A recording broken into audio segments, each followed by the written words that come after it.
बघा, 1% निम्मे किती असा प्रश्न विचारला. प्रश्न सोडायचा कसा सर? लेकरांनो लक्ष द्या. 1% या 1%ची मांडणी व्यवहारी अपूर्णांकामध्ये 1/100 अशा पद्धतीनं केली जाते. मग आता 1% याची मांडणी व्यवहारी अपूर्णांकामध्ये 1/100 अशी होते. हे 1% मांडून झाले. आता याचे काय करायचे? निम्मे म्हणून भागीला 2 करायचं. भागीला 2च का करायचं सर? तर लेकरांनो, अर्धा ही संकल्पना आम्ही मांडतो कशी? 1/2. एखाद्या गोष्टीचे 2 भाग म्हणजे अर्धा. म्हणजे एखाद्या गोष्टीचे जर 2 भाग केले असतील तर त्या 2 भागापैकी 1 भाग दाखवण्यासाठी अशा पद्धतीची योजना अर्धा 1/2. अर्धा ही संकल्पना 1/2 अशी आम्ही दर्शवतो. म्हणजे एका गोष्टीचे 2 भाग किंवा 2 भागापैकी 1 भाग दर्शवण्यासाठी, म्हणजेच त्या 2 गोष्टीतला अर्धा भाग दर्शवण्यासाठी 2 गोष्टीतला 1 भाग म्हणजेच अर्धा भाग दर्शवण्यासाठी आपण अशा पद्धतीचा 1/2 अपूर्णांक वापरतो. अर्धा. आता या 1%चा निम्मा म्हणजेच अर्धा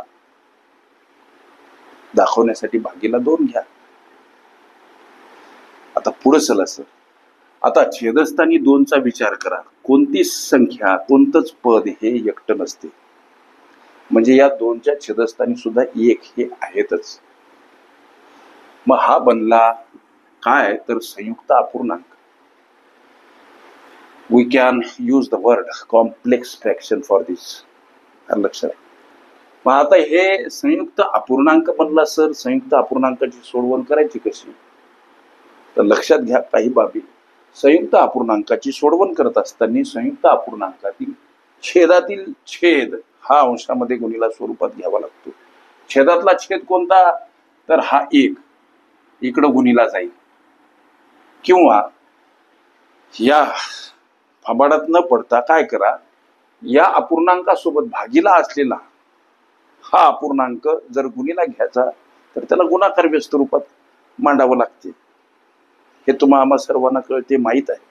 म्हणून 1/100 सोबत हा छेदस्थानी म्हणजेच भागीला असलेला अपूर्णांक गुणिला घ्यायचा, म्हणजे त्याला उलट स्वरूपात अर्थात गुणाकार व्यस्त रूपात मांडावं लागते. म्हणजे छेदस्थानी असलेली संख्या अंशस्थानी आणि अंशस्थानी असलेली संख्या छेदस्थानी. हे सोपं आहे सर. मग आता पुढं 2 अपूर्णांक, अपूर्णांकाचा गुणाकार अंशाचा, छेदाचा म्हणजे 1 गुणिला 1 आणि 100 गुणिला 2 200 असा काही भाग. आता हा भाग द्यायचा तर कसा द्यायचा? लक्षात घ्या. 1/200 हा भाग जातो लेकरांनो 0.005 अशा पद्धतीने. तुमच्या पर्यायामध्ये दशांश अपूर्णांकामध्ये पर्याय आहेत सर. प्रश्नाची सोडवण करायची कशी? 1%च्या निम्मे किती? तर 0.005 हे या प्रश्नाचं उत्तर. अशा पद्धतीच्या अनेक संभाव्य अशा प्रश्नांचा सराव करायचा असेल चॅनल अवश्य सबस्क्राईब करा. बेल आयकॉनची घंटी दाबा जर का तुम्ही कुठली स्पर्धा परीक्षा देत असाल. वाक्सरे प्रश्न कुठून आणता? हा प्रश्न अशा पद्धतीच्या कॉमेंट. लेकरांनो, गोरगरीब लेकरांच्या यशाच्या तळमळीनं माझा कॉम्पिटेटिव्ह एक्झाम ग्रुप आहे असं म्हणणं अभिमानास्पद ठरू नये. माऊलीच्या कृपा आशीर्वादानं महाराष्ट्रभरातील तमाम जिल्ह्यातील मुलं मुली माझ्या कॉम्पिटेटिव्ह एक्झाम ग्रुपमध्ये आहेत. त्यांची सेवा नित्य मी करत असतो. दररोज अशी असंख्य प्रश्न आम्ही सोडवत असतो. तुमच्या काळजीपोटी मला असा प्रश्न पडतो की असे प्रश्न अनेक लेकरांना पडले असावेत. तुमच्या हितार्थ हे सर्व प्रश्न मी अपलोड करतो.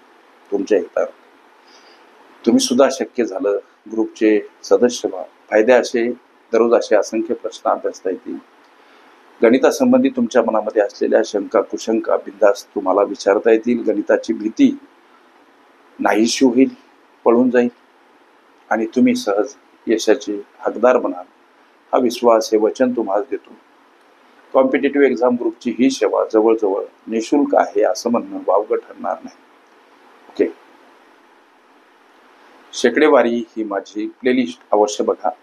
त्यामध्ये विविध स्पर्धकांनी विविध अंगांनी विचारल्या संभाव्य अशा असंख्य प्रश्नांचा सराव तुम्हास करता येईल.